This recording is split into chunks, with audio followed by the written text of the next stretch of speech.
Je l'ai écrit vraiment avec tout mon cœur. Tu parles même de mysticisme. Tu donnes par exemple l'exemple de quelqu'un qui était capable de voler l'intelligence, donc la connaissance de ceux qui avaient étudié. Et donc, lui, il n'étudie pas, mais quand il vient, il prend la connaissance pour composer. Il dit même littéralement dans le livre que l'université est une usine à fou. C'est ça, et les majors sont des fous rouges entre le génie et le fou. Pour moi, l'excellence, ce n'est pas uniquement d'être, je dis, numéro 1, d'avoir 20 sur 20, etc. C'est vraiment d'être dans un processus d'autodépassement permanent, quoi. C'est-à-dire être vraiment dans un processus où on cherche à faire mieux que ce qu'on faisait avant, donc ne pas se contenter juste du strict minimum. Si chacun peut atteindre son plateau de potentiel, alors il peut réaliser des choses incroyables. Ouais, je reste convaincu de ça. Bonjour Didier. Ouais, bonjour Moko. Merci d'avoir accepté notre invitation. Ouais, toujours un plaisir. Merci. Donc je pense qu'on va directement entrer dans le vif du sujet. Je fais cette interview avec mon ami et collègue François Koné. Et donc à tour de rôle, on va te poser des questions. En tout cas, j'ai bien aimé ton livre, Kit de survie, de Yaoundé 1.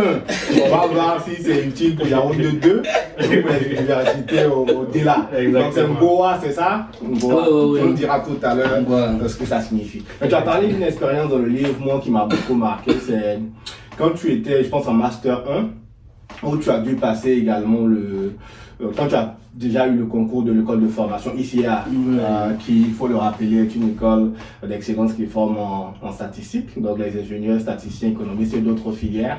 Et donc tu racontes une histoire où, pendant que tu prenais tes cours à l'ICA, qui est d'ailleurs très compliqué la première année, tu encore prenais des cours de master à l'université. Et à la fin de cette expérience, tu as été 3e à l'ICA et tu as été major à l'université. Tu dis même dans le livre que la moyenne que tu as obtenue, que ça n'a pas été... le record n'a pas été battu. Déjà, c'est un record qui n'avait jamais été battu. Et après, ça n'a pas encore été battu. Exactement. Bon, ça, il faudrait voir. Je ne sais pas si donc, ça va dire 2026. Ok, tu ne sais pas encore. Okay. Nous, ça nous a paru comme étant de l'impossible. Et donc, on veut savoir comment tu as pu gérer cet impossible-là, si tu peux. En tout cas, je me souviens très bien de cette année-là. C'est une année quand même assez difficile. Et je pense que dans le livre, j'expliquais justement que un de mes plus grands regrets à cette époque, c'est je pense que j'ai un peu délaissé ma famille. Ouais, vraiment à cette période-là, je rentrais à la maison juste pour dormir. Après, je sortais le lendemain là, à 5 heures.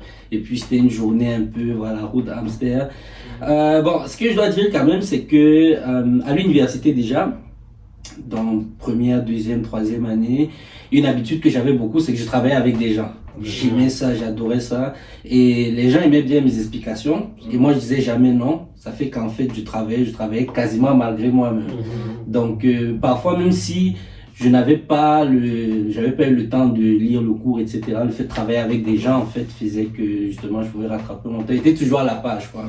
Et c'est un peu cette même tendance-là que j'ai eu déjà à l'université, ou quand je faisais mon Master 1, où je travaillais toujours avec des gens qui avaient toutes les informations. Donc, j'étais 100% à jour sur toutes les informations.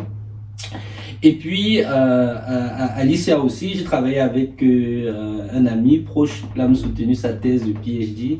Il était à Oxford dernièrement. Et lui, c'était vraiment un bosseur, quoi. Donc, ça fait que même si j'étais pas totalement à jour, je sais que, je vais arriver chez lui. Il habitait juste à côté. Et puis, il allait me tirer. Honnêtement, je dois dire que je lui dois beaucoup. Je lui dois beaucoup pour mon ami à l'ICA. Et je pense qu'il y a tout une thématique sur le travail en groupe et tout ça. Exactement. Voilà, donc il y avait ça, il y avait d'autres choses, c'est que voilà, je gagnais déjà un peu d'argent avec des cours de répétition. Ouais, parce que je voulais plus trop demander des affaires. Bon, parce que tu as dit tout à l'heure que tu avais délaissé ta famille. Est-ce que on entend par là que c'était pas la peine? Tu pensais même pas à une petite amie à l'époque alors? Non, j'avais une petite amie. Ah bon? J'avais une petite amie. Mais pour le coup, elle était à l'université. aussi, ok. Ouais, ok, donc, ok. Dans le même programme de mathématiques? Ouais, le même programme de mathématiques. Ok, ok. Donc, elle comprenait facilement. Ouais. T'avais pas besoin de lui expliquer. Non. Ok. L'année d'après, elle est même allée à l'ICA. Ok. Pour la même formation. Pour la même formation. Ah, vous étiez ensemble? Ouais. Et en fait, honnêtement. J'espère qu'elle a terminé au moins. Ouais, elle a terminé. Ok. Elle est en France aujourd'hui. Ok, Ça se passe bien. Et en fait, honnêtement, même le fait que je sois allé à l'ICA, c'est en grande partie grâce à elle. Ah, ok. Ouais, parce qu'on préparait le Ensemble, concours ok. ensemble, etc. Et puis voilà. Donc c'est une année assez difficile, même sur le plan spirituel, je me suis converti. Yeah, c'est ça, tu as parlé de ça pour ton baptême. Mais c'était une année où tu étais très chargé, mais ça ressemble aussi à une année où tu as été le plus productif. Oui. Donc, comment tu expliques ça? Honnêtement, Est-ce que c'est du mystère? Est-ce que vraiment c'est... non, Il faut un honnêtement, peu de pression pour faire sortir le génie qui est en toi. je pense que la pression c'est quelque chose qui est vraiment important parce que même actuellement dans mon PhD par exemple actuellement, je pense que actuellement c'est une des phases où je suis le plus productif. Pourtant, les autres années, je faisais pas autant de choses. Donc, aujourd'hui, je fais beaucoup plus de choses. Il y a même une start-up. Bon, là, je vous donne un exemple. Oui, donc on va faire la transition. Je veux que tu te présentes aujourd'hui, mais pas sous l'angle de ton parcours académique. Parce que ça, on a eu beaucoup de portraits de toi quand même. Mais aujourd'hui, peut-être que je veux que dans ta présentation, tu mettes l'accent sur peut-être des initiatives privées que tu fais. Déjà l'écriture du livre qui est l'objet aujourd'hui de cette interview. Mais dans le livre, on a découvert que tu faisais beaucoup d'autres choses. Est-ce que tu peux nous parler de ça en 2 minutes rapidement de divers angles? Bon, divers angles. Bon, si je dois dire globalement, il y a 3 types d'axes. Donc, il y a l'axe de la vulgarisation. Donc la vulgarisation, actuellement, je la fais un peu sur LinkedIn, c'est-à-dire parler de science, Bon, pas forcément uniquement de ma recherche, mais même ce qui est un peu autour, comme l'IA par exemple, ça m'intéresse beaucoup et en fait j'ai appris l'IA depuis 2017. On a senti ça dans le livre. Un livre qui est écrit depuis 2020, et tu as l'impression qu'il était déjà en 2026 là. Ouais, donc il y a cet axe-là, et aussi l'axe d'organiser des événements. Donc par exemple, dernièrement j'ai organisé à l'Université de Montréal un événement où on faisait venir à l'université des étudiants du secondaire, vous appelez ça cégep ici, pour leur faire découvrir les sciences et tout ça. Et puis la dernière dimension, c'est plus dans donner des conférences, des présentations, voilà. C'est un peu le 3 types d'activités que je fais en dehors de... Mais parmi les 3, je ne vois rien qui a trait à l'argent. Ah tu caches ça pour l'instant. Oui, bon, c'est vrai qu'il y a aussi cette autre composante-là. Bon, pour moi, ça entre toujours un peu dans le cadre de... Bon, pour parler rapidement, donc... toujours l'IA, il y a les thématiques, etc. Mais pour moi, c'est sur 2 axes. Il y a l'axe éducatif, où justement il faudrait que, je pense, il faudrait qu'on soit de plus en plus à jour avec les nouvelles technologies pour ne pas se faire dépasser. Mais le deuxième axe de l'IA, c'est l'axe technologique, justement. Et ça m'intéresse beaucoup et je suis en train de concevoir des solutions d'automatisation par IA dans une start-up. Des mathématiques à l'informatique alors?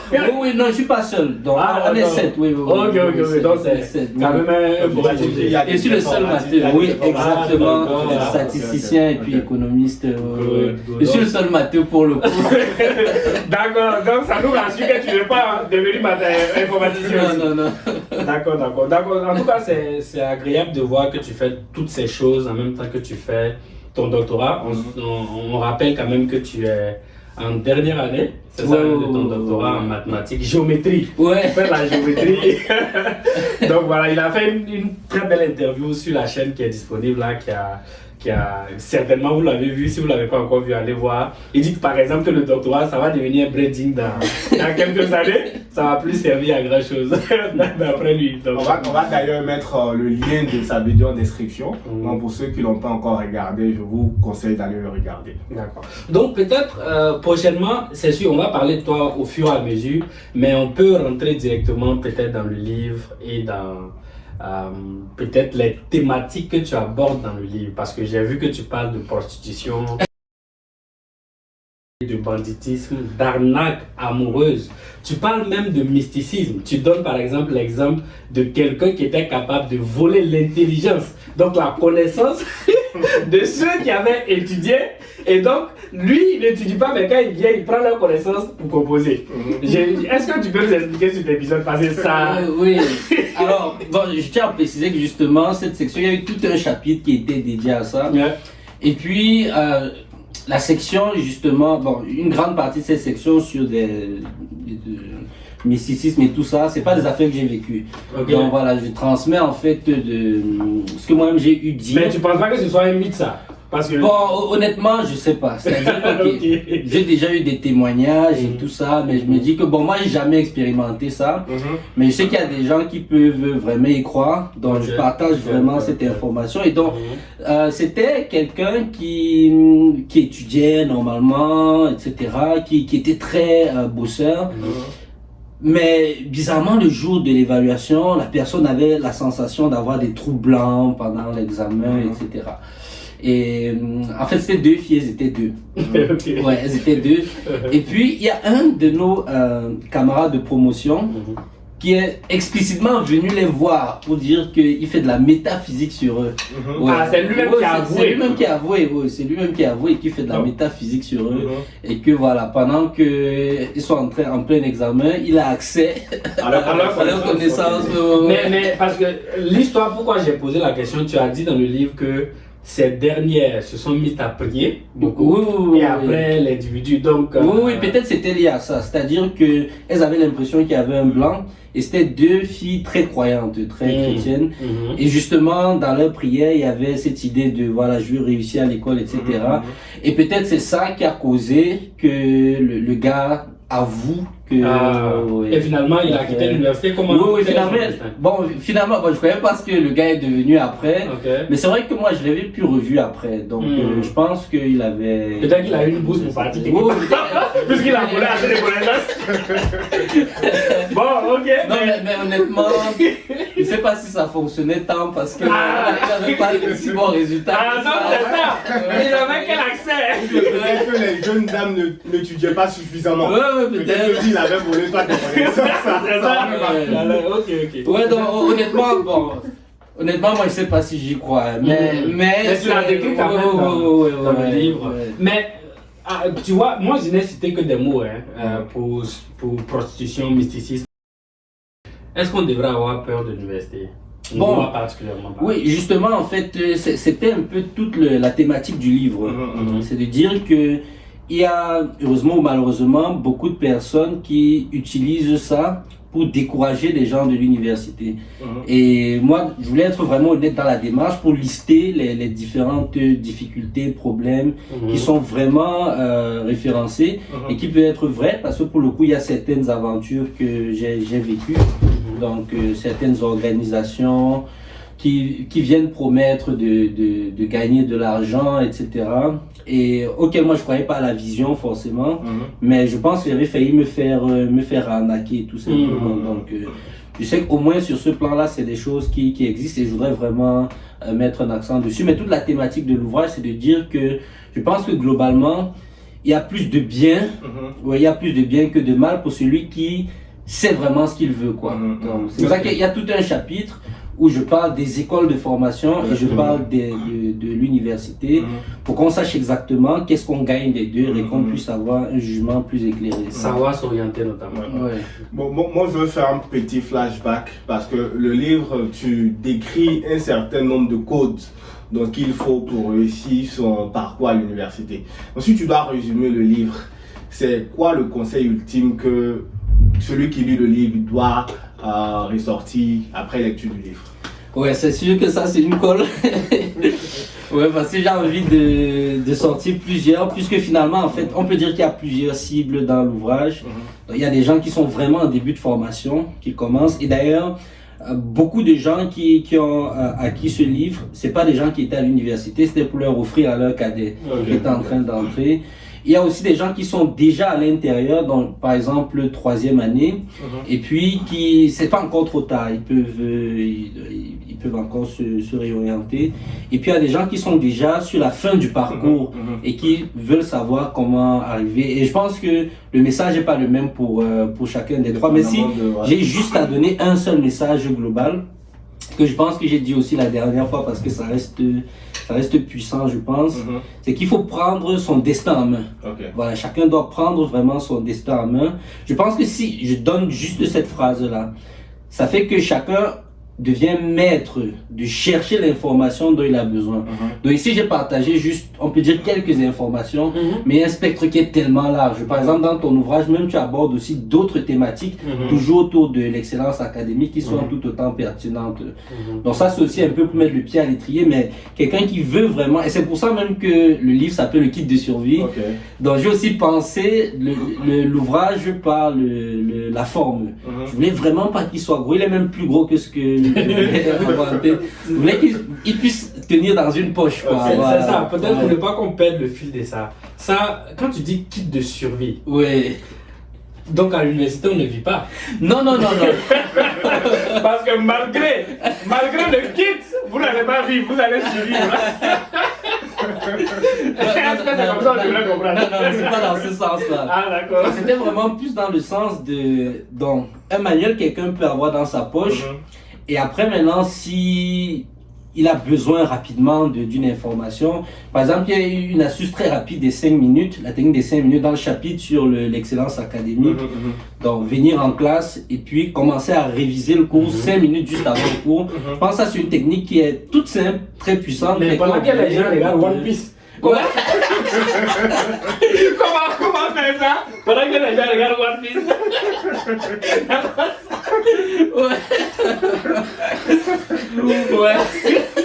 Non mais est-ce que c'est facile? C'est aussi facile à faire? Non, c'est vrai que ça c'est compliqué. Bon, l'anecdote de One Piece, ça c'est une anecdote que j'ai vraiment vécu pour le coup. Peut-être tu peux la expliquer un peu. Donc quand je venais tout juste d'arriver, première année et tout ça, je me disais tranquille, j'arrive à mon heure, etc. Le cours c'est 7h30, ok j'arrive là à 7h28.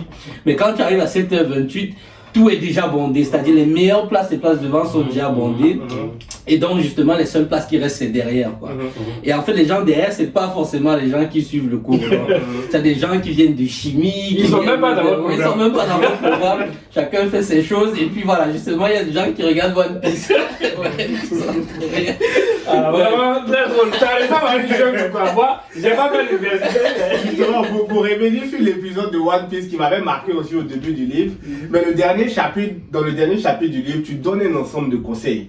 Et parmi les conseils, tu demandes aux étudiants d'aller en amphi. Moi, j'étais surpris. J'ai dit, mais au départ, tu dis quand toi-même tu allais en amphi, c'est un environnement qui semble ne pas être propice à l'apprentissage. Pourquoi tu conseilles? Oui, non, c'est parce que aussi, c'est ça que peut-être j'aurais dû aussi bien préciser, c'est qu'il y a quand même moyen d'avoir des conditions qui sont acceptables. Je dis pas bien, mais je dis acceptables. Donc, par exemple, le fait d'accepter de venir à l'amphi à 6h du matin, pour un cours de 7h30. Parce que c'est un rythme que moi-même j'ai dû justement m'adapter, parce que c'est en fait le rythme de survie, voilà, pour revenir sur... non, on ne vit pas le Tu vas finir par l'avouer. mais quand on est quand même dans les places de devant, on a quand même cette possibilité de suivre au moins un minimum, même si on est... La vérité, c'est qu'on est laissé à soi-même. C'est-à-dire que l'enseignant va donner quasi minimum, mais après, il faut développer une certaine forme d'indépendance aussi intellectuelle, personnelle après. Donc toute la partie sur la fin, mais je dois avouer quand même que la partie sur la fin, je l'ai écrite beaucoup avec la pensée des années d'après, parce que c'est la première année où les amphis est bondé, où il y a l'anecdote de One Piece, mais à partir de la troisième année... On filtre déjà les cas. Donc il y a un système de filtrage. D'accord, mais je veux qu'on parle peut-être du style avec lequel tu as écrit le livre, tu vois. Moi, j'ai beaucoup ri au début du tout. Après, je m'étais habitué, mais tu écris avec un style simple. C'est comme si tu cherchais pas beaucoup tes mots. Parce que tu vois, on se dit que quand tu veux écrire un livre, tu peux mettre un truc et changer, réécrire. Dis-nous un peu quel a été ta méthode d'écriture. Oui, Comment tu l'as écrit, oui. en fait, ouais. C'est vrai que... Et en combien de temps, comment ça s'est passé? Oui, dans l'histoire du livre, si rapidement, c'est quoi? C'est que, donc, avec des amis, on avait un groupe de répétition à l'université. Et le groupe de répétition, sa particularité, au-delà d'enseigner les maths, les exercices, donc on donnait beaucoup de conseils aux jeunes. On donnait vraiment beaucoup de conseils. Du style de conseils, en fait, qui se retrouve dans cet ouvrage. Comment manger au restaurant, par exemple? Ouais, exactement. Donc les gens ne savent pas manger au restaurant. Bon, en tout cas, ce livre, vous avez dit. Mais il dit que dans comment manger au restaurant, qu'un homme normalement constitué, c'est 2 tickets. Un ticket. Ouais, maximum, c'est 2 tickets pour un homme normal.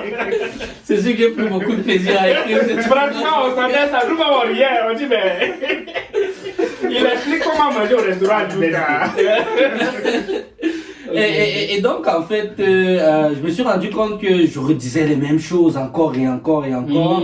Et donc, je me suis dit qu'ok, tous ces conseils que je donne, je peux une fois les cristalliser. C'était aussi une façon pour moi de tourner la page sur quelque chose. Parce que j'ai écrit ce livre, j'étais en Italie en fait. Donc, je venais de quitter l'université. Et je voulais pas me rattacher, entre guillemets, aux anciennes gloires. Je voulais vraiment laisser l'université dans ce que j'ai accompli, etc. Complètement le cristalliser et puis totalement passer à autre chose. Donc, c'est pour ça que je l'ai écrit vraiment avec tout mon cœur. Je l'ai écrit vraiment, ouais. C'est réel, tu vois, tu n'as pas cherché à faire du fake là. Mais ça t'a pris combien de temps pour l'écrire? Oui, donc j'ai commencé l'écriture J'ai commencé l'écriture de ce manuel en fin 2019. Et puis, je l'ai terminé en mi-2020. Donc, ça m'a pris autour de 6 mois. Mais tu étais à plein temps ou tu étais... Non, je sais pas à plein temps. C'est-à-dire, j'écrivais de temps en temps. Mais il y a eu une période quand même qui était vraiment très productive, très accélérée. Surtout quand, dans celui qui a fait la première et la 4e de couverture, il me mettait déjà un peu la pression à un moment donné. Donc, je vais finir. Et puis, j'ai fait l'édition moi-même. Je l'ai réédité. Mais la vérité, c'est que j'écrivais déjà depuis un moment. Donc, j'écrivais sur mon blog, par exemple, Gaillard Jim. Et puis, j'ai eu à écrire aussi des chroniques sur le... Mais tu n'as même pas parlé de ton blog. Ah ouais. Voilà que tu le mentionnes. Ouais, bon, mon blog, mais sa thématique, c'est purement la productivité. Ouais, c'est purement... Donc, c'est déjà la théorie qui existe, hein, parce qu'il y a plusieurs ouvrages qui parlent de productivité, Deep Work, et il y a aussi... en anglais, c'est Atomic Habits. Et ça, c'est des livres très puissants. Et puis, il y a aussi mes expériences personnelles. Ouais, et donc, j'essaie de partager un peu ce qui pour moi a fonctionné. Et oui, de manière un peu générale. Donc, ça, c'est le blog aussi. J'ai envie de venir un peu à la cible du livre. Parce qu'il y a une partie où tu listes un certain nombre de filières et tu dis clairement qu'on n'a pas besoin de ces filières. C'est quoi, c'est oui, il dit par exemple, philosophie, on n'a pas besoin de ça. Les langues étrangères, tout ça. Donc, je veux que tu expliques un peu. Finalement, c'est un livre pour ceux qui aspirent à étudier en mathématiques ou c'est un livre pour quelles que soient les filières. Donc, honnêtement, je pense que, même déjà avec notre dernière discussion, je pense que j'aurais même mis à jour. Je suis totalement fier de cet ouvrage et je pense que je ne vais pas le modifier. Mais ma pensée a aussi évolué. Il peut y avoir des éditions, tu peux faire une deuxième édition. Oui, mais je pense que celle-ci, c'est correct comme ça parce que même mon style d'écriture de cette époque, il était vraiment très proche il était vraiment très proche de l'étudiant. J'ai l'impression que le niveau que j'ai atteint aujourd'hui fait en sorte que mon langage peut être plus hermétique. Je ne sais pas si vous voyez ce que je veux dire. Tu n'aurais pas écrit dans les mêmes mots. Oui. Et même certains avions ont évolué. Par exemple, quand je parlais des métiers à risque sur l'intelligence artificielle, donc, je citais pas les métiers artistiques. Ouais, dans l'ouvrage, j'ai dit que les métiers artistiques, ils semblent être à l'abri. Mais aujourd'hui, c'est plus si sûr que ça. C'est plus si sûr que ça. Et donc, justement, je précise dans cette section-là, où je parlais justement de la philosophie. Moi aussi, j'aime beaucoup la philosophie. Donc, la philosophie, je l'ai apprise en autodidacte. Et je pense que la philosophie est très importante pour un humain. Absolument. Voilà, pour un humain, la manière dont tu penses, dont tu comprends le monde, etc. Maintenant, je voulais qu'on se recentre sur le but même de l'université. Et l'université, en fait, elle est crédible, donc elle délivre des diplômes, et c'est les diplômes qui vont servir de crédibilité pour quelqu'un qui va travailler après dans une entreprise. Mettons, quelqu'un qui est développeur informatique. Bon, certes, s'il a des livrables, c'est autre chose. C'est-à-dire, s'il a des livrables concrets qu'il a montré, il peut faire valoir ça. Mais par contre, s'il a un diplôme universitaire, c'est l'université qui est garante de son niveau de compétence. Et donc, justement, ma mise en garde, c'était sur le fait que, ok, le diplôme universitaire, son but et son utilité, c'est qu'il te sert de crédibilité. C'est ça que tu peux vendre après. Ça dit, je peux aussi faire les mathématiques dans ma chambre et tout ça. Mais quand tu as le titre de docteur en mathématiques, ça veut dire que la communauté t'a reconnu comme étant, voilà. Et avoir atteint un certain niveau. Oui, c'est ça, c'est ça. Et justement, je me suis dit que voilà, pour certaines filières, certaines disciplines, ça semble un peu moins pertinent le but de l'université. C'était un petit peu ça. Peut-être particulièrement pour l'Afrique, n'est-ce pas? Oui, quand même, oui. Ok. Tu sais que l'ouvrage a eu beaucoup d'influence. Et moi, j'ai été surpris. Il y a une semaine, on avait été invité quelque part et on parlait de l'interview qu'on allait organiser. Il y a un jeune Camerounais qui nous a dit qu'il connaît le livre, qu'il a même lu. Ah, moi, ok. j'avais demandé, est-ce que tu as reçu ce genre de retour-là? Donc, Oui. En fait, au début, je traquais un peu les ventes de l'ouvrage. L'ouvrage, en fait, il s'est vendu au Cameroun principalement. Et puis, c'était ma famille qui gérait l'intégralité des ventes et des recettes. À un moment donné, il faisait un suivi. Mais parfois, je me retrouvais avec des messages sur Facebook de personnes que je connais pas qui me disent que ouais, c'est génial, le livre l'a transformé et tout ça. Après, je lui demande son nom. Et je vois qu'en fait, il n'est pas dans la liste de c'est parce qu'en fait, il y a eu un grand piratage de l'ouvrage.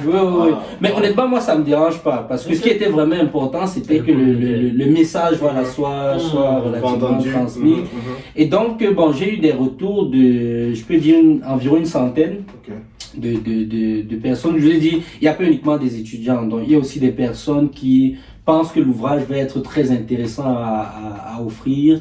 Et puis justement, quand on a discuté une fois, ça m'a étonné que hors du Cameroun aussi, hors du Cameroun aussi, il y a eu en Côte d'Ivoire et au Bénin aussi. J'étais étonné de savoir qu'il y a... Alors que nous, on pensait que c'était juste pour l'université Yaoundé. Même l'université qui n'est pas à Yaoundé, ça peut impacter. Mais tu as beaucoup parlé souvent du rôle de l'université dans tes propos tout à l'heure. Et globalement, je veux connaître ta pensée là-dessus. Je pense que je l'ai déjà lu. Mais j'avais l'impression que tu partais un peu à l'encontre de la pensée populaire parce que très souvent, on a l'impression que l'université fabrique des chômeurs. Parce qu'à vrai dire, les gens ont plus de diplômes et ils ont du mal à trouver de l'emploi. Je pense que je t'ai envoyé une vidéo, peut-être que tu ne l'as pas regardée, où on parlait d'un docteur qui a fini de se et il vend des beignets, tu vois, alors qu'il a eu la mention très honorable. Pourtant, tu dis dans ton livre, en fait, que ceux qui ne s'en sortent pas à l'université, ce sont des gens médiocres. Mais... est-ce que c'est pas trop fort comme assertion? Non, c'est fort quand même, c'est fort. Je pense que ça c'est... Bon, je l'ai dit dans l'ouvrage aussi. Je pense que c'est une réalité qu'il y a des gens qui sortent avec des diplômes. Mais bon, là on a parlé du gars qui vendait les beignets. Oui, il a eu un PhD en géographie. Il vend les beignets. Et il a dit beaucoup de ses promotionnaires. Oui, beaucoup de ses promotionnaires. Oui, il y a les beignets, il y a la moto aussi. Oui, il y a un moment où, dans l'ouvrage, ça c'est une réalité aussi. Et qui est aussi lié au fait que donc la structure d'emploi n'est pas forcément adaptée pour absorber les... D'ailleurs, tu dis qu'il n'y a pas de chômage au Cameroun. Bon. Non. Typiquement parce que tu dis que le chômage est bas. Et le chômage, selon les données de la Banque mondiale. Non, je ne disais pas que le chômage était bas. Je disais que le chômage avait quand même... D'après les chiffres que j'avais vu, oui, c'était quand même en baisse. Est-ce qu'on peut se fier à ça quand même? Parce que quand tu regardes les réalités, parce que pour quelqu'un qui a fait l'université, peut-être que tu sais... tes promotionnaires, est-ce que tu as un look back des gens juste de ta promotion? Est-ce que tu penses que la majorité c'est vrai quand même que ce que je dois dire, c'est que les gens de ma promotion, en tout cas avec qui je suis resté en contact, ils ont presque tous voyagé. Ça c'est une réalité. Ça, c'est sûr avec qui tu es resté en contact. Peut-être que tu as fait une sélection. Ouais, c'est vrai. Dans tous les cas, la sélection, lui-même, il a dit la sélection a été faite les 2 premières années. Donc peut-être la 3e année ou au master, c'est des gens déjà qui étaient prompts à voyager. Mais les gens restent de l'effectif de la classe. Pas seulement les gens avec qui tu es resté en contact. Est-ce que tu as une idée de quoi ils sont devenus Bon, c'est vrai qu'il y a juste ceux avec qui je suis en contact, ou bien les jeunes qu'on a eu à encadrer, parce que justement, même les jeunes qu'on a eu à encadrer, ils sont... Hier même, je discutais avec un qui m'a écrit sur LinkedIn. Il m'a dit, lui, il est resté au Cameroun pour le coup, et puis il a travaillé dans une école de, comment on appelle ça, d'ingénierie de transport, des affaires comme ça.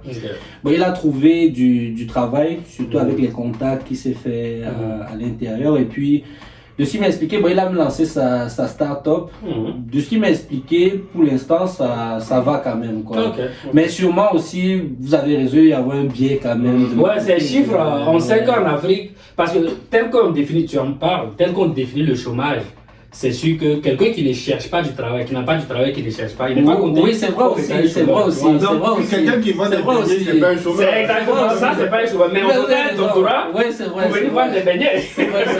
C'est vrai, peut-être aussi la métrique du chômage n'est pas la... Non, elle est claire, ça c'est pas très bien mesuré. L'interprétation est difficile pour le commun des mortels là, tu vois. Pour quelqu'un qui a aguerri, il sait de quoi on parle, il sait s'en méfier de ce chiffre.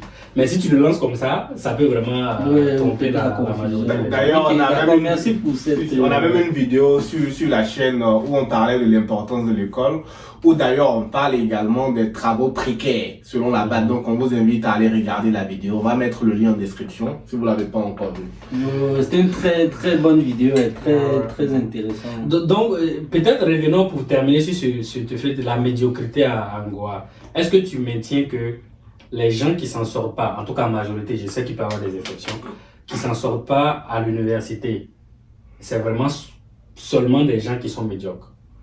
S'en sortir dans quel sens, c'est-à-dire après? Oui, après, bon, j'imagine que c'est ça le... Peut-être déjà avoir le diplôme. Déjà avoir le diplôme et peut-être s'insérer, ou bien je sais pas dans quel sens tu parlais. Quand tu parlais de s'en sortir, pour toi c'était juste les notes ou c'est...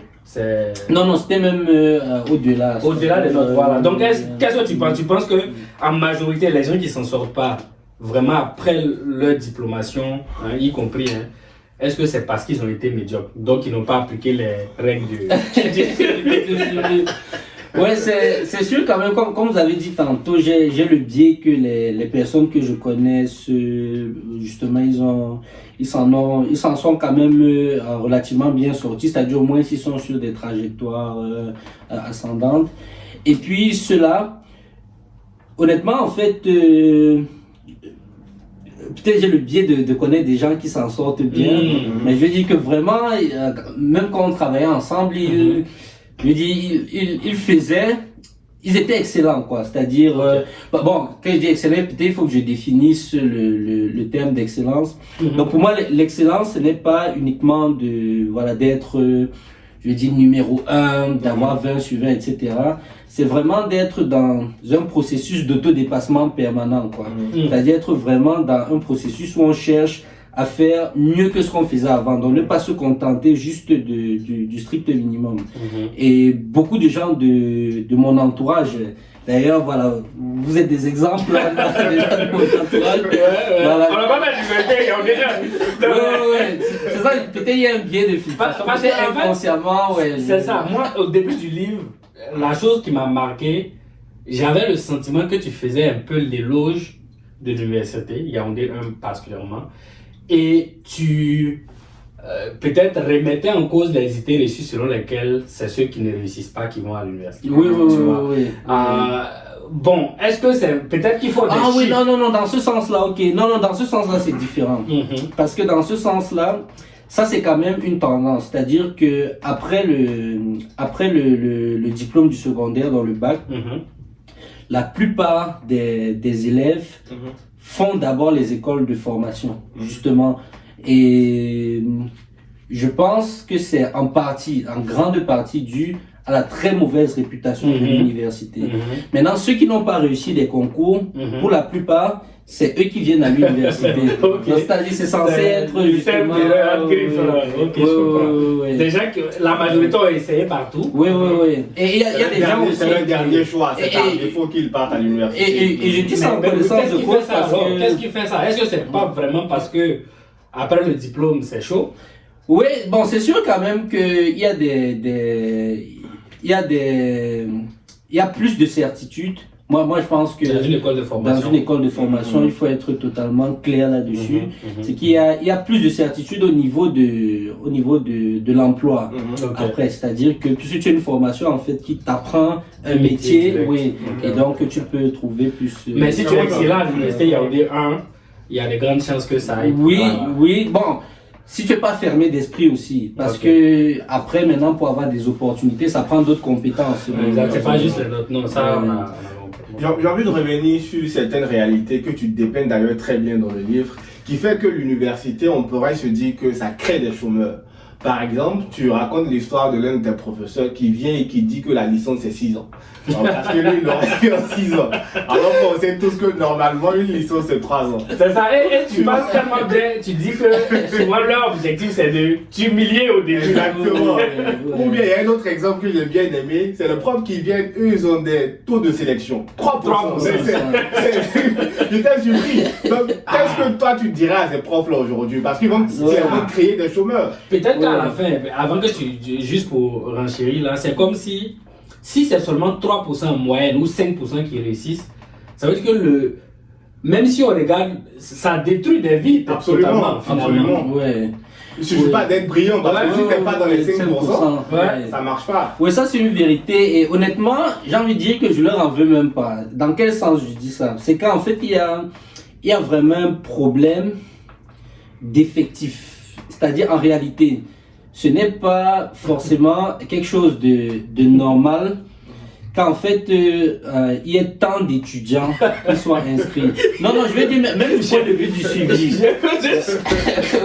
Même du point de vue du suivi. Parce qu'en réalité, là, ça dépasse déjà le cas de l'université. Donc, si on est dans un système global qui fonctionne relativement bien, il devrait y avoir principalement des voies de sortie pour ceux qui sortent du secondaire, voilà, pour pouvoir s'insérer directement. Parce que aussi, quelque chose qu'il faut dire, c'est que il y a toute une partie où je mentionne comment on fait pour choisir une filière, etc. C'est aussi pour des gens qui seraient intéressés par ça. Maintenant, il peut y avoir quelqu'un qui, lui, il a plus d'appétence pour autre chose. Ça peut être vraiment, je prends un exemple, la mécanique. Quelqu'un qui fait dans la technique, par exemple. Et donc, dans un système qui est total, il devrait directement avoir des possibilités de s'insérer. Et ainsi de suite, c'est-à-dire des écoles de formation, etc. Maintenant, s'il n'y a pas autant de voies, donc, pour ne pas juste rester à la maison, parce qu'il y a aussi beaucoup qui vont à l'université pour ne pas juste rester à la maison et ne rien faire, ça fait qu'il y a un très grand nombre. Et ça fait que la machine peut surcharger. Donc, il y a juste pas assez de ressources à l'université pour faire passer tout le monde. Et donc, il devrait y avoir un processus de tri, de filtre, etc. Ok, donc toi, là, tu parles vraiment du système. Oui. Système lui-même. Oui, c'est même pas seulement l'université de Yaoundé, c'est-à-dire même à l'université de Montréal, par exemple, c'est pas tout le monde comprend pour le doctorat, parce qu'il y a juste pas assez de suivi, il y a juste pas assez de profs qui peuvent faire le suivi. C'est pour ça que je dis qu'à la limite, je leur en veux pas forcément. Pour que deviennent. Mais à la fin de la journée, tous ceux qu'on accepte au doctorat, ils passent lorsqu'ils ont atteint un certain niveau minimum. Donc c'est plus la sélection une fois que tu es dans le système. Ouais, je pense qu'il y a une autre université, mais je vais pas dire le nom, mais pas l'université de Montréal qui a ce système-là.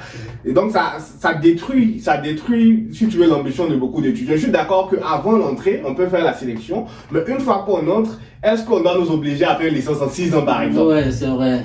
Ouais, c'est vrai quand même. Mais c'est vrai que pour l'anecdote là, le prof qui disait une licence en 6 ans, bon, nous on pense quand même c'est parce que lui il a fait une licence en 6 ans. Lui il avait fait une licence en 6 ans. Ouais. Donc c'était pas facile d'avoir des bonnes notes dans sa discipline alors. Non. Donc quel est ton avis alors sur le système d'enseignement dans nos pays? Est-ce que l'enseignement se fait assez bien dans nos universités? C'est que c'est Bon, difficile, mais... oui, c'est une question qui est assez difficile parce que il y a un grand biais du survivant qui est que les gens qui quittent justement ces systèmes, qu'ils partent ailleurs, parfois ils sont très performants. Mais la question c'est toujours est-ce ils avaient les prédispositions ou bien est-ce que c'est la formation qui était. Il y a un problème de sélection. Oui. Donc c'est pas forcément clair, mais c'est sûr quand même que le fait qu'on soit livré presque à soi-même, c'est quand même quelque chose qui forme. Moi, je trouve que moi j'ai beaucoup appris, j'ai beaucoup gagné en autonomie, en tout cas intellectuelle. Donc, c'est que l'enseignant va venir, il va donner son cours. Parfois, il peut être disponible ou pas pour répondre à des questions dans son bureau. Mais je suis quand même sûr qu'ils sont vraiment importants. Pourquoi je le dis? Parce que quand je faisais le Master 2, dans l'année où je faisais l'ICA par exemple, j'avais commencé à me préparer avant. Et pour me préparer avant, j'avais pris les notes de cours des anciens. Et je me suis rendu compte que s'enseigner soi-même un cours, c'est difficile, même si tu as toutes les ressources. Donc, je suis vraiment convaincu qu'ils ont une valeur ajoutée qui est vraiment réelle et conséquente. C'est sûr. Mais le point que je vais faire, c'est que tout le monde n'est pas obligé de passer par ce chemin si difficile. L'objectif d'une société, je pense, c'est de faire en sorte que la majorité s'en sorte. On veut vraiment un système qui arrange la majorité, pas juste une infime partie. Donc un système dans lequel c'est juste 3% des gens qui s'en sortent, moi je pense pas que un tel système soit forcément bon, tu vois. Même si ceux qui s'en sortent vont se dire oui, ça m'a appris beaucoup de choses, mais à la fin, il est 97%. Oui, c'est pour ça que justement mon analyse, je suggère que c'est quelque chose de systémique. Que c'est vraiment en fait à chaque étage que voilà, qui devrait y avoir des différentes voies de sortie. Je dis même au-delà de l'université, quoi. Et après maintenant, si le goulot d'étranglement c'est à l'université, c'est pas que je vais dire qu'ils n'ont pas forcément de choix autres, mais si essayer d'y penser, quelles sont les alternatives réelles? Parce qu'il n'y a juste pas assez de ressources, il n'y a juste pas assez d'infrastructures. Je pense qu'après, il faut identifier aussi c'est quoi la source. Et puis, après, c'est un problème qui nous dépasse là. Mais je pense que l'objectif de ton livre, c'est, étant donné le système, comment un individu peut faire Oui, c'est vrai. Le problème du système, c'est plus grand, mais ça, c'était pour ouvrir le débat. Mais il y a des choses qui sont revenues dans tes interventions qui m'ont marqué. Tu dis la plupart des gens avec qui tu as gardé le contact sont partis du pays. Bon, je pense même que dans le livre, il raconte l'histoire d'une personne à qui ils ont demandé de revenir parce que son père avait payé sa scolarité. Il a demandé 1 milliard. Et il fait la finance en Chine. Donc, et puis après, tu parles aussi du fait que la honte nationale, c'est le fait qu'aujourd'hui, typiquement le Cameroun, en 2026, on soit obligé d'importer des cudas. Mais si les plus brillants comme toi sortent, est-ce que ça peut pas s'expliquer? Est-ce que c'est... Bon, qu'est-ce qui explique selon toi le fait que ceux qui s'en sortent, la majorité sortent du pays? Oui, c'est sûr que, je dis même au-delà d'aujourd'hui, quand on regarde dans l'histoire, la migration s'est toujours faite vers des Eldorado technologiques. C'est-à-dire que quand on regarde la France aujourd'hui, ils ont un vivier de talent qui va en direction des États-Unis. Donc, quand on regarde l'intelligence artificielle, il y a beaucoup de grands champions. Donc, c'est une thématique qui, dans l'affût des cerveaux, va toujours dans le sens des Eldorado technologiques parce que un peu tout le monde cherche à maximiser le confort du corps. Voilà, chacun cherche à maximiser le confort du corps. Et pour quelqu'un qui a l'alternative de maximiser le confort du corps, il va aller dans cette direction-là. Mais c'est vrai que, pour prendre l'exemple justement du cure-dent, ou bien, bon, le cure-dent c'est symptomatique, mais toute production globale, c'est des chaînes d'approvisionnement. C'est pas juste une seule personne, c'est vraiment toute la chaîne. Une chaîne qui va commencer au niveau de l'énergie, voilà, une chaîne qui va commencer au niveau de l'industrie du bois, une chaîne qui va continuer au niveau de la distribution, etc. C'est vraiment plusieurs, donc il n'y aura personne qui sera le chef d'industrie, je veux dire, le capitaine d'industrie globale là. Parce que même aujourd'hui, si on regarde, peut-être on peut dire que Elon Musk, c'est le plus grand capitaine d'industrie mondiale. Il a SpaceX, il a Tesla, il est dans l'IA aussi.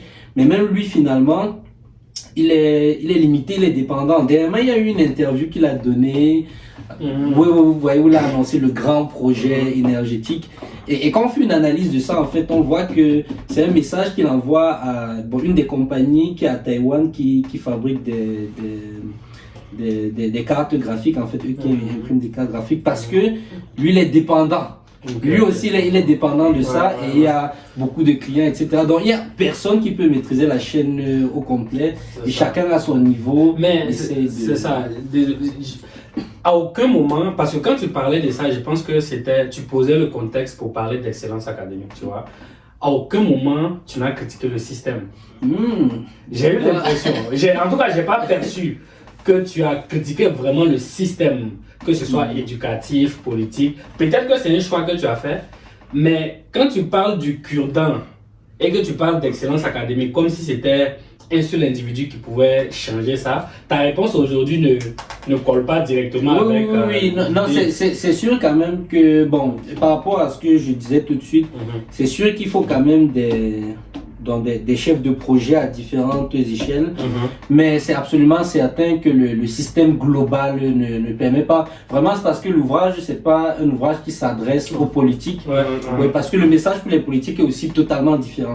C'est de mettre sur pied les conditions qui permettent que les choses soient faites. Bon, ça c'était un choix éditorial. Non, c'est sûr, on peut pas tout faire. 100%. J'ai fait le même choix d'ailleurs. Étant donné le système, comment un individu fait pour s'en sortir dans ce système-là. Peut-être je vais revenir encore sur la notion de survie. Parce que dans le livre, comme François le disait tout à l'heure, il y a beaucoup de thématiques que tu abordes. Tu même abordes la thématique de l'amitié. Donc, comment se faire des amis. Moi, j'ai remarqué que tes conseils en termes de choix d'amis étaient un peu basés sur l'utilité que ces amis pouvaient apporter dans les études à l'université. Par exemple, le fait d'être ami avec un délégué de classe, il peut te donner des informations utiles qu'il faut absolument avoir pour survivre. Donc, je me suis demandé, quand on est à l'université, quand on cherche à survivre, y a-t-il pas de place pour une amitié sincère? Oui, donc ça c'est une bonne question parce que surtout ça me permet de rebondir dessus. C'est sûr quand même que tel que j'ai présenté le chapitre sur les amitiés, ça peut forcément donner cette impression que voilà, il faut des amitiés par amitié, par affinité. En vrai, au-delà même de l'université et tout ça, mon approche personnelle de l'amitié, c'est une approche en termes d'être. C'est-à-dire la personne qu'on décide d'être. À partir du moment où on est une personne qui assume certaines valeurs, on attire presque autour de soi des personnes qui ont un certain profil. Je ne sais pas si pour vous c'est comme ça, mais moi j'ai remarqué plus tard que les gens que j'avais autour de moi quand j'étais à l'université, après quand je suis allé en Italie, il y a des gens avec qui je marchais. Quand je suis venu ici, il y a des gens avec qui je marchais. Mais globalement, il y a toujours des traits qui reviennent, quoi. Je veux dire, c'est pas vraiment que j'ai cherché ça. Par exemple, je marche toujours avec des gens très intelligents. Et c'est vraiment pas que je cherche, ok, un des critères, c'est que la personne soit intelligente et tout ça. Ça colle jusqu'à... Voilà, c'est juste que voilà, on discute, on a des choses à se dire. Et aussi que c'est des gens qui sont altruistes. Je sais pas pourquoi, mais les gens qui sont dans mon entourage, donc, je vois sur Internet qu'il y a des thématiques d'intérêt, des choses comme ça. Mais j'ai pas l'impression d'avoir vécu ça dans mon quotidien. Donc, pour moi, ça c'est l'approche. Donc, maintenant pour revenir sur le choix des amis. Voilà, le choix des amis, c'est plus une posture en termes de je décide d'incarner une forme d'excellence académique. Ça fait que je vais chercher les informations qui vont me permettre d'atteindre cette excellence-là. Et ça fait que justement, dans le cercle des personnes que je vais connaître, il va y avoir des personnes, par exemple, je cite, je crois, le bosseur. Voilà, parce qu'on n'est pas toujours...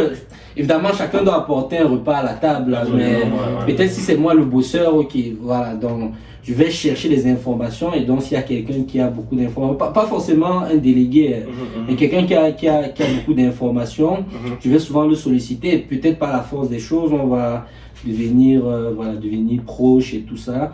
Mais je tiens à dire quand même que personnellement, je pense que les plus belles amitiés que moi j'ai eues et les plus vraies, c'est à l'université. Ouais.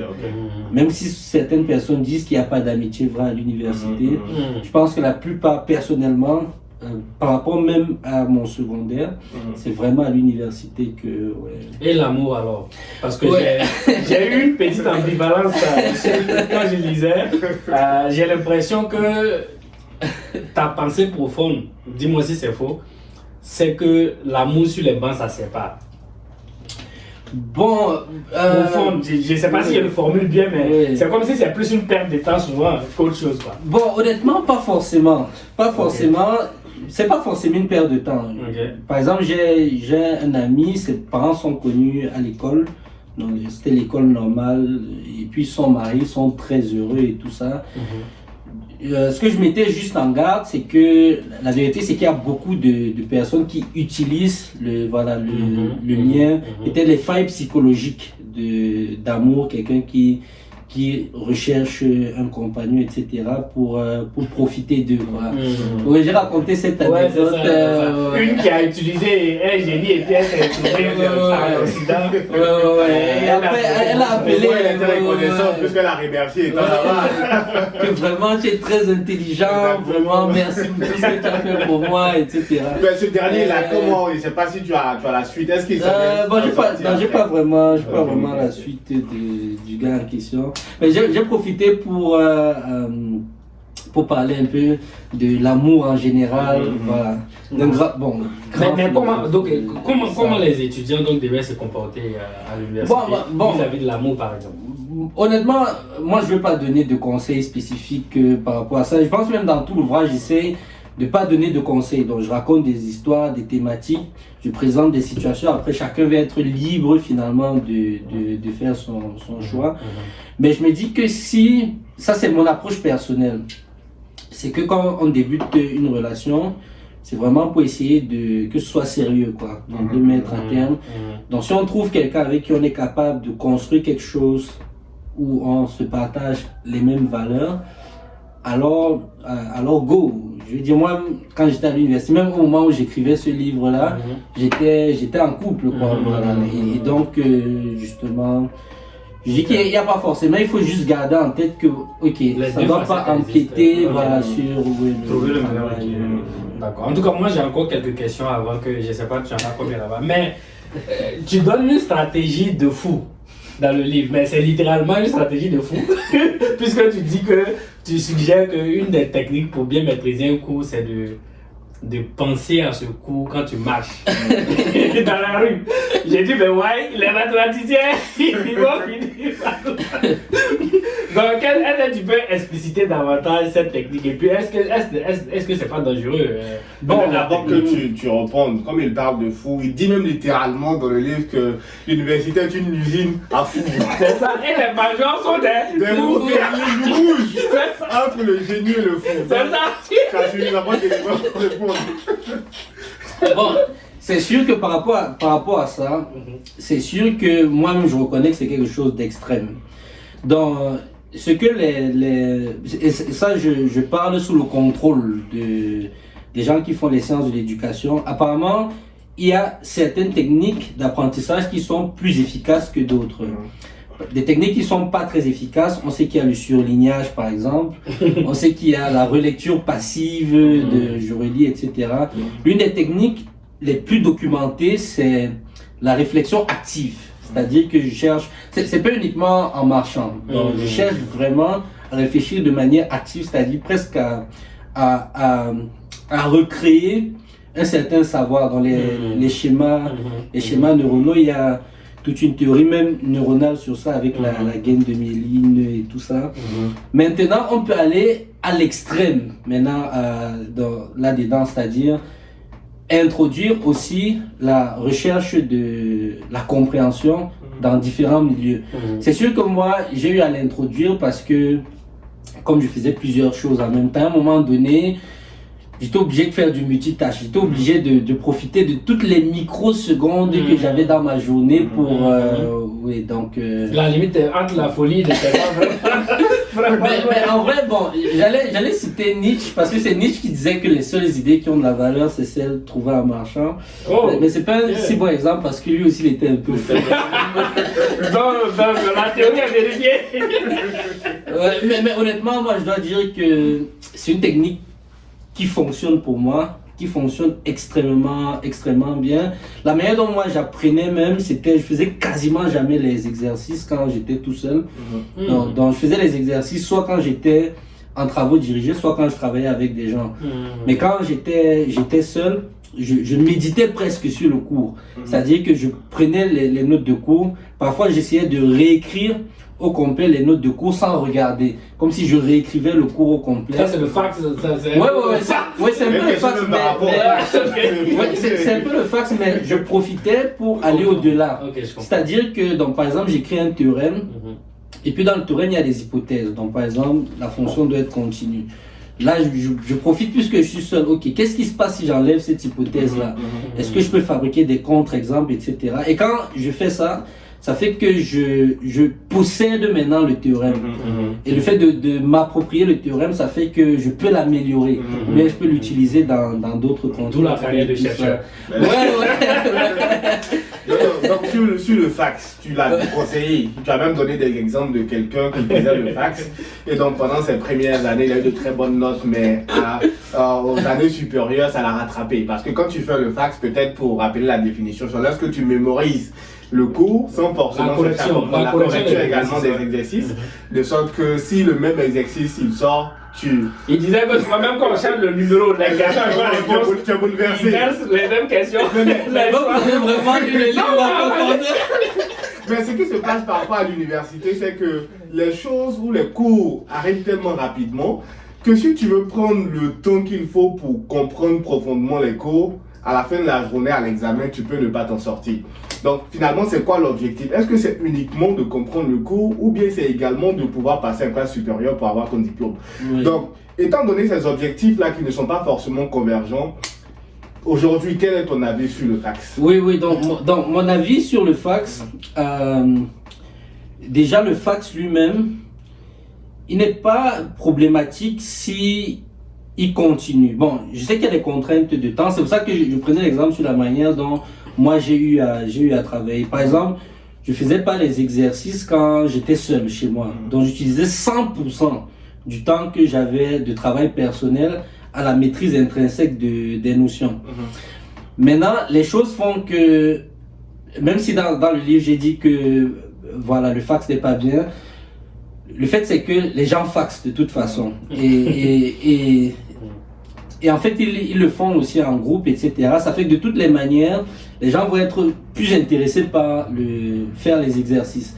Ça fait qu'en fait, il y a toujours des fenêtres pour pouvoir faire les exercices, quoi. Et maintenant, il y a une autre chose, ça c'est vraiment vers la fin du livre que je le mentionne. Donc, je fais aussi cette distinction entre comprendre les notions et puis avoir des bonnes notes. Parce que vraiment, c'est... On valide un prof, pas l'unité. Oui, on valide un prof, pas l'unité. Donc, ça, c'est aussi des réalités qu'il faut absolument comprendre. Donc, ce qui est bien dans le fax, entre guillemets, c'est l'anticipation. Donc les gens qui sont vraiment très forts pour anticiper ce que l'enseignant va donner. Ça c'est vraiment une compétence, ça c'est une compétence rare, quoi. Et justement, dans les personnes qui ont cette compétence-là, c'est utile de travailler avec eux parce que ils vont avoir des numéros qui ont des chances en fait de venir. Et le grand paradoxe, c'est le grand paradoxe, c'est que toi, en essayant de comprendre le cours, les notions, etc., tu parviens à mieux expliquer et décrire justement les solutions du fax.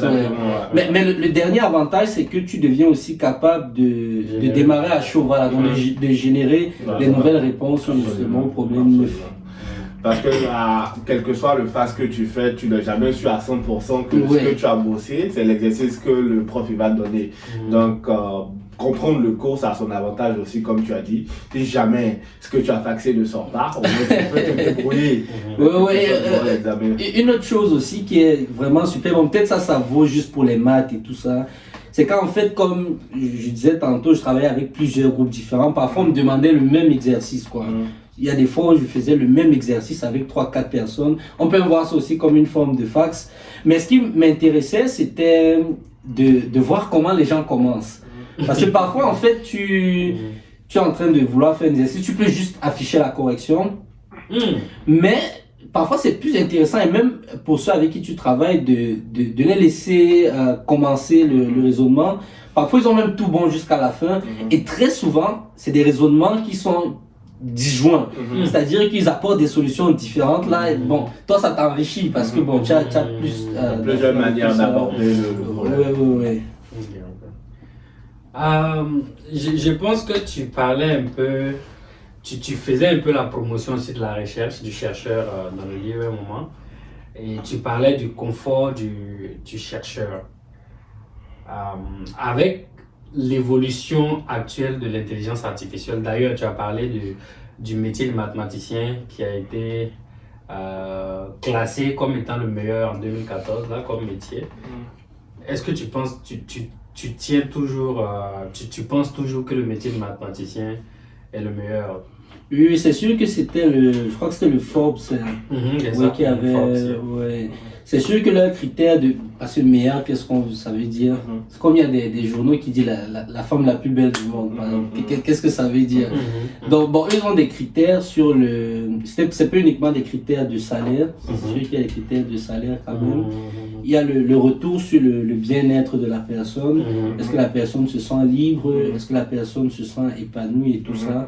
Et c'est par rapport à ça que le métier de mathématicien, et je continue à penser aujourd'hui que le métier de mathématicien dans le sens de quelqu'un qui est professeur d'université, pour quelqu'un qui adore ça, je pense que c'est la belle vie, quoi. Je continue à penser aujourd'hui, mon père par exemple, il est à la retraite aujourd'hui, prof de mathématiques.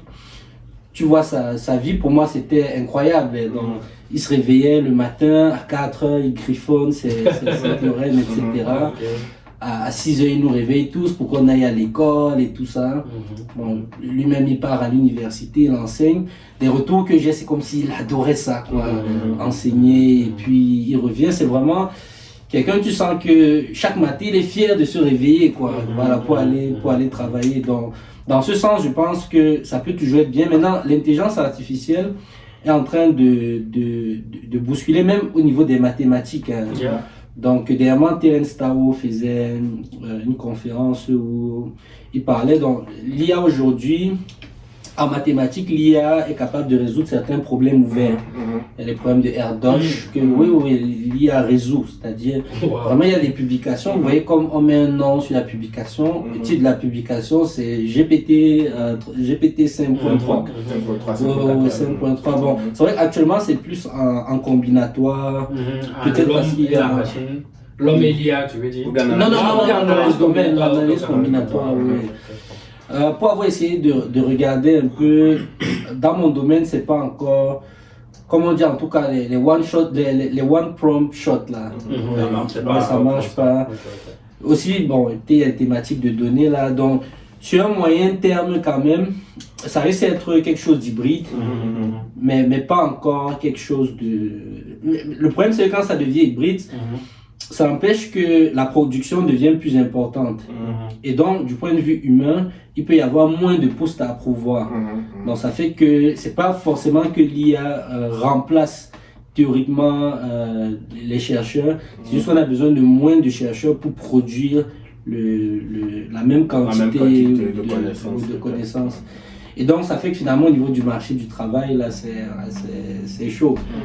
Bon, moi, j'ai envie de challenger un peu la position sur l'utilité du doctorat, en particulier dans des environnements comme Angola. Donc, on va prendre l'exemple d'Angola, vu que c'est de ça que tu parles dans le livre, mais tu penses peut-être aux universités en Afrique. Tu le dis d'ailleurs dans le livre que littéralement, on finit une thèse en Goa en ayant des cheveux blancs. Ouais. Donc toi, tu as presque fini ta thèse, il ne voit pas de cheveux blancs. Pour ça, il a fini sa thèse, il n'a pas de cheveux blancs. Ouais, mais je parlais de ceux qui font l'université, le doctorat au Cameroun. Justement, c'est ça que je veux parler. Donc, je veux parler de l'utilité dans des environnements comme Angola, donc au Cameroun, ou bien, si tu veux, tu peux penser à d'autres pays d'Afrique. Donc, déjà, difficulté en termes même de financement. Et je pense que tu en parles. Lorsqu'on fait le doctorat sous d'autres cieux au Canada, aux États-Unis, très souvent, il y a le financement, donc il te permet de te concentrer, de te consacrer à tes études doctorales. Mais c'est pas forcément le cas dans des endroits comme Angola. Et puis tout à l'heure, on a parlé de l'exemple du docteur qui vend des beignets. Donc quand on voit toutes ces réalités et le temps que ça prend, est-ce que tu penses que lorsqu'on va à l'université, on doit aller jusqu'au doctorat?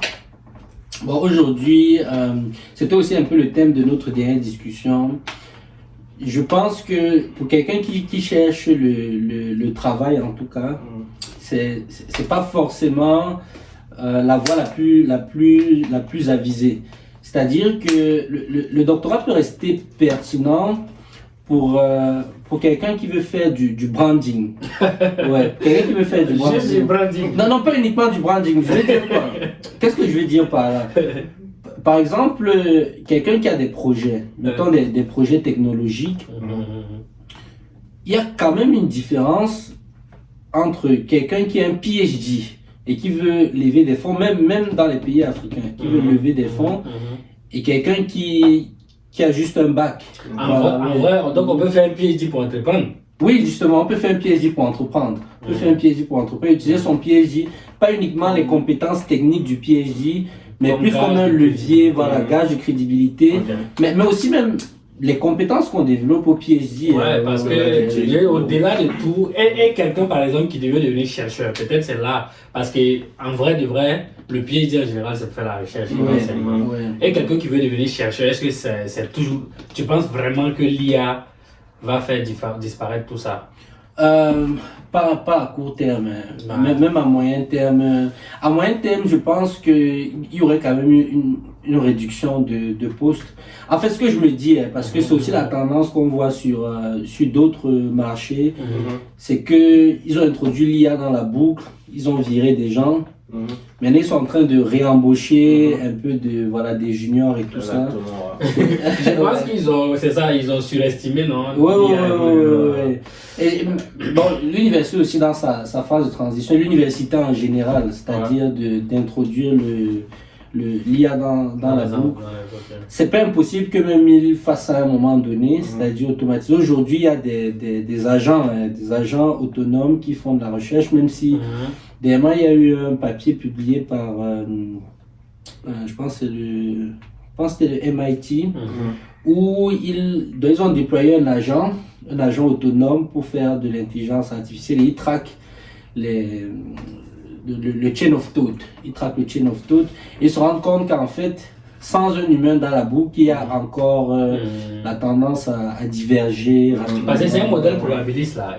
C'est des modèles qui prédisent à partir de l'information dont ils disposent. Mais quelque part, est-ce que l'humain, c'est pas aussi. Le cerveau humain, voilà, c'est pas aussi une approche un peu probabiliste. Ouais, quand même, parce qu'on est limité par ce qu'on connaît en général. Et plus tu connais, par exemple, quand tu connais un théorème, quand tu donnes un exercice qui ressemble à ça, tu peux essayer de résoudre.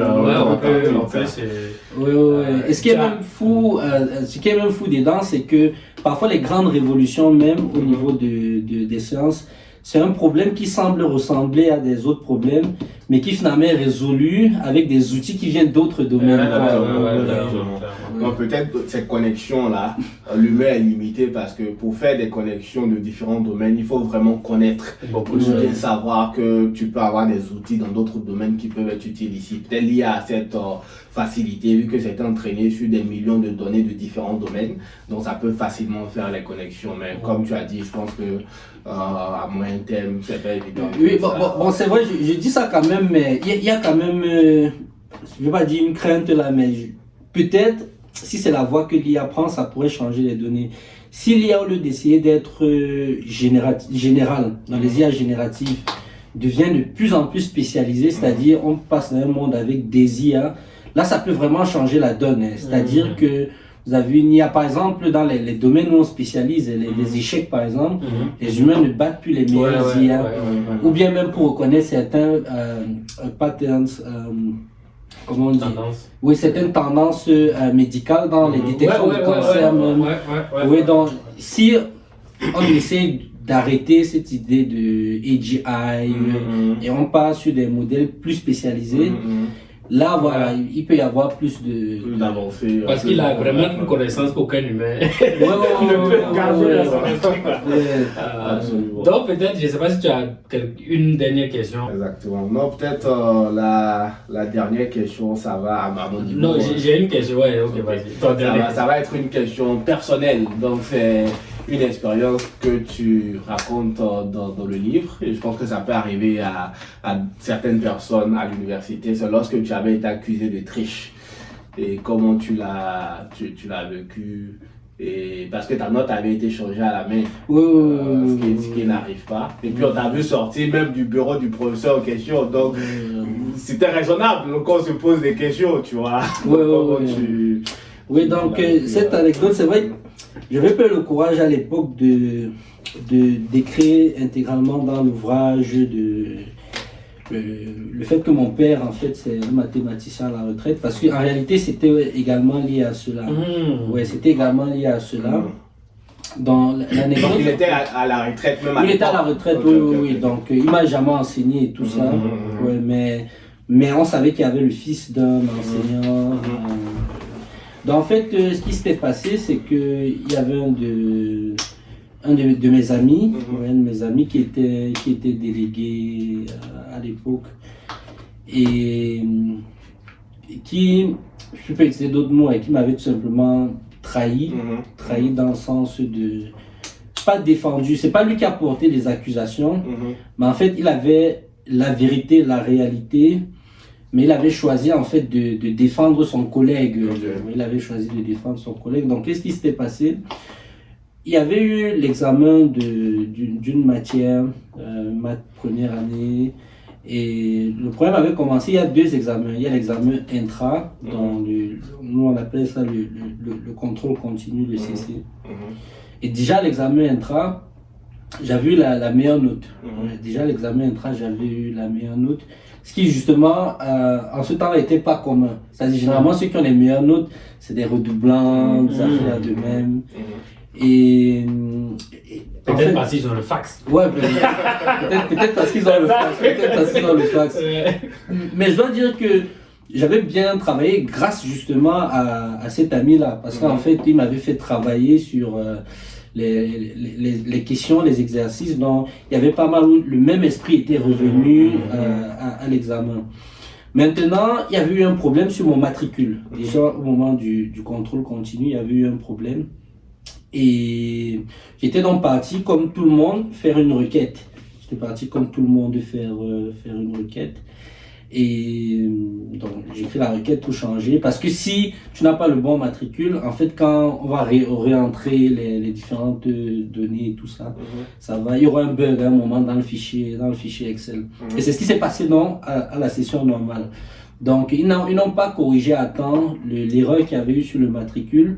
Et donc, en fait, je n'avais pas de notes. Dans cette matière-là. Quand ils réimpriment, parce qu'en fait, ils affichent d'abord les notes définitives. Bon, pas qu'ils affichent les notes, donc ils impriment les notes pour eux-mêmes.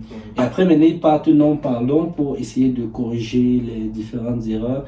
Et donc, quand il y a des erreurs, je ne suis pas le seul. Il y a d'autres qui ont des erreurs comme ça, on corrige à la main. Mais justement, moi, on avait corrigé aussi à la main, quoi. Ouais, pour mettre la note. Et puis, justement, il y a des gens qui ont estimé qu'on a affiché dans les différentes notes. Il y a des gens qui ont estimé que non, voilà, il y a de la mafia. En plus, ils ont vu le nom. Ils ont vu que c'était le même nom du professeur. Et il y a des gens qui savaient qu'il y a le fils d'un professeur, justement, qui est à l'université. Quand on connaît le pays. Peut-être pas à tort, pas à tort. Ouais. Donc, c'est soupçons. Ouais, que peut-être il y a eu un coup de pression, quelque chose comme ça. Et donc voilà, justement, il y a eu un délégué il me connaissait même pas à l'époque, personnellement, il me connaissait pas. Il a juste porté la plainte au tribunal du doyen. Donc c'était vraiment quelque chose qui allait aller très loin. Et puis bon, finalement, pour résoudre une affaire comme ça, tout ce qu'on fait, c'est qu'on part chercher les copies, on voit est-ce que la note qui est écrite là, donc ça a mis fin au débat. Mais ça m'avait vraiment touché, marqué. Parce que pendant qu'il faisait la réunion dans la réunion entre délégués, pour essayer d'affiner la plainte et tout ça, on a posé la question au gars en question, parce que justement, c'est qu'il traîne pas mal avec moi et tout ça. Et puis, le gars a dit que oui, c'est vrai que je suis allé demander qu'on arrange ma note et tout ça, que j'étais dans le bureau du prof, et puis ça m'avait vraiment fait mal à l'époque, là, ça m'avait vraiment fait mal. Bon, aujourd'hui ça va quoi, mais ouais, c'est sûr. Ok. Au moins tu as pu t'en sortir et puis les faits étaient là. Voilà. Donc peut-être j'ai 2 dernières questions pour qu'on mette fin à l'interview. On a déjà fait plus d'1 heure. Peut-être je veux que les réponses soient assez brèves au maximum. Dans le livre, tu parles beaucoup d'un programme. Tu dis active ton mode d'apprentissage et deviens un étudiant d'élite. Est-ce que tu peux nous parler brièvement de c'est quoi ce programme et particulièrement comment on peut devenir un étudiant d'élite? Oui, bon, c'était une formation vidéo que j'avais créée à l'époque là. Qui est toujours active. Oui, c'est toujours disponible là. Donc, il y a une adresse courriel là où il faut écrire. Donc, il n'y avait pas assez d'espace en fait pour parler de toutes les techniques d'apprentissage. Ça va un peu plus en profondeur dans ce que les neurosciences nous apprennent aujourd'hui de l'apprentissage. La place du sommeil par exemple dans le processus d'apprentissage, les différents modes, le mode diffus et le mode concentré. Voilà comment justement les alternances et puis quelques exercices pratiques pour se concentrer plus. Donc c'est un petit peu ça, c'est une formation vidéo de, si je me souviens bien, 3 heures à peu près. Ouais, donc c'est à peu près ça. Ah, ok, super. C'est bien. Pour aller plus loin. Donc, on va mettre au moins l'adresse en commentaire pour que les personnes qui sont intéressées puissent voir ce programme pour activer le mode. Parce qu'on ne sait pas si le mot va être activé. Je vais payer pour activer. Pour être sûr que c'est activé. Peut-être en fait la dernière question, c'est juste au jour d'aujourd'hui, qu'est-ce que tu veux qu'on retienne du kit de survie? Ok, donc s'il y a une chose, bon peut-être je l'ai dit au début là, s'il y a une chose qui vraiment pour moi c'est, si on me demande toujours à chaque fois de donner juste un seul conseil, c'est de prendre son destin en main, sa vie en main. Vraiment, c'est pas une phrase que je veux dire. Bon, ok, je donne un deuxième. Voilà. Bon, je donne un deuxième. C'est que j'ai envie de citer le titre de ton livre, c'est que l'excellence c'est pas un mythe. Ouais, l'excellence c'est pas un mythe. L'excellence c'est quelque chose qui peut se construire. Moi, bon, d'utiliser les termes génie et tout ça, il y a toute une partie où j'essaie de déconstruire le mythe du génie. Ouais, parce que je pense vraiment que peut-être chacun a ses dotations initiales, mais qu'on n'exploite pas forcément tout notre potentiel. Donc, si chacun peut atteindre son plateau de potentiel, alors il peut réaliser des choses incroyables. Ouais, je reste convaincu de ça. Ouais. Mais quand même, tu crois au moins qu'il y a des dispositions naturelles à faire certaines choses. Hein. Chacun a peut-être des dispositions naturelles. Bon, j'ai envie de dire. À exceller dans certaines choses que d'autres, non? Ouais, j'ai envie de dire oui, mais. Dans le sens de. Oui, donc pour moi, le potentiel, c'est 2 choses. C'est la composante génétique, effectivement, et la compétence environnementale.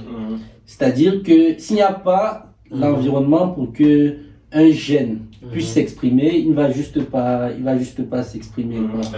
Mais je pense quand même qu'il y a vraiment au-delà de la motivation et tout ça, il y a vraiment des personnes qui ne sont pas faites pour certaines pour certaines choses.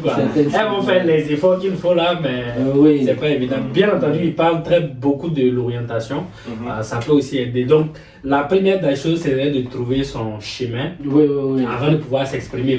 Le fameux Ikigai. Voilà, exactement. On n'en a pas parlé. Franchement, le livre est tellement riche, c'est sûr qu'on n'allait pas pouvoir tout parcourir en 1 heure là. Donc vraiment, je vous invite à vous procurer le livre. Où on peut l'avoir? Bon, sur Amazon, ouais, sur Amazon, mais sinon... Mais pas Amazon en Afrique d'abord. donc. Oui, il n'y a pas Amazon en Afrique. Bon, sinon, on peut me contacter sur Facebook. Sur là, Facebook, LinkedIn aussi, je suppose. Oui, LinkedIn aussi, oui. Ok. Si vous êtes au Cameroun, en tout cas, je peux vous Il y a un numéro aussi contacter. ou bien un truc qu'on peut mettre en commentaire. Tu peux nous donner après s'il y en a. S'il n'y en a pas. Oui, je vais vous donner un numéro. Ouais, On va déjà mettre sur Le LinkedIn, sur lien, LinkedIn et puis le lien aussi Amazon du livre. Franchement, pour quelqu'un qui veut vivre, c'est pas seulement la survie à l'université de façon générale et à l'école, hein, je pense, c'est un livre très riche duquel vous pouvez tirer beaucoup d'enseignements. Donc, je pense que c'est une interview intéressante. Hein. Je sais qu'on a beaucoup à dire encore, mais comme François l'a dit, ça fait déjà 1 heure qu'on parle. Donc on va peut-être prendre rendez-vous pour une autre fois, peut-être cette fois-ci pour parler du système. Là, on a parlé de ce que l'étudiant doit faire étant donné le système. Mais on a vu que le système également peut causer beaucoup d'échecs à l'université. Donc peut-être on va prendre rendez-vous pour parler. C'est vrai qu'il y a tellement de sujets.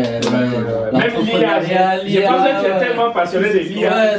Ça pourrait être quelque chose qu'on peut essayer d'approfondir un peu. Dites-nous en commentaire ce que vous voulez entre l'IA et le système éducatif en Afrique en général. Ou bien l'entrepreneuriat. Moi j'aime bien l'entrepreneuriat. Ok, donc. En fait, moi j'aimerais même qu'on fasse un moment aussi une discussion. Au lieu que ce soit des questions,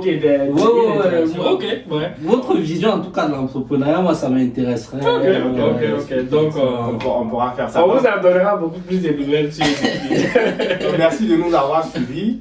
Si vous aimez la vidéo, likez-la, partagez la vidéo dans vos différents réseaux. Et si vous n'êtes pas encore abonné, c'est le moment de le faire. On se donne rendez-vous pour une prochaine vidéo très bientôt.